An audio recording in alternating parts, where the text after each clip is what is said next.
മറാഠി അറിയില്ലെങ്കിൽ ഇനി taxi ഡ്രൈവർമാർക്ക് licence ഇല്ല. മഹാരാഷ്ട്രയിൽ ലൈസൻസ് ലഭിക്കാനുള്ള നിയമം കൂടുതൽ ശക്തമാക്കുകയാണ്. മഹാരാഷ്ട്ര മോട്ടോർ വാഹന ചട്ടം 2026 ഭേദഗതി ചെയ്തു.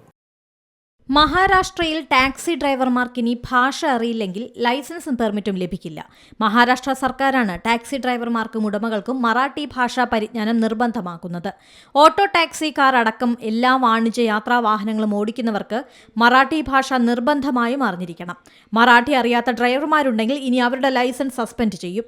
മറാഠിയിൽ അടിസ്ഥാനപരമായ സംഭാഷണങ്ങൾ പോലും യാത്രക്കാരുമായി നടത്താൻ കഴിയുന്നില്ലെന്ന് കണ്ടെത്തിയതിനെ തുടർന്നാണ് നടപടി. ആദ്യഘട്ടമായി ഡ്രൈവർമാർക്ക് 1 മാസത്തെ നോട്ടീസ് നൽകും. ഈ സമയത്ത് മറാഠി പഠിച്ചില്ലെങ്കിൽ 3 മാസത്തേക്ക് ലൈസൻസ് സസ്പെൻഡ് ചെയ്യും.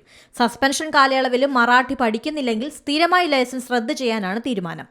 മഹാരാഷ്ട്ര സർക്കാരിന്റെ പുതിയ നീക്കം മുംബൈ ഉൾപ്പെടെയുള്ള നഗരങ്ങളിലെ ഇതര സംസ്ഥാന ഡ്രൈവർമാർക്ക് തിരിച്ചടിയാണ്. National desk, Zee Malayalam news.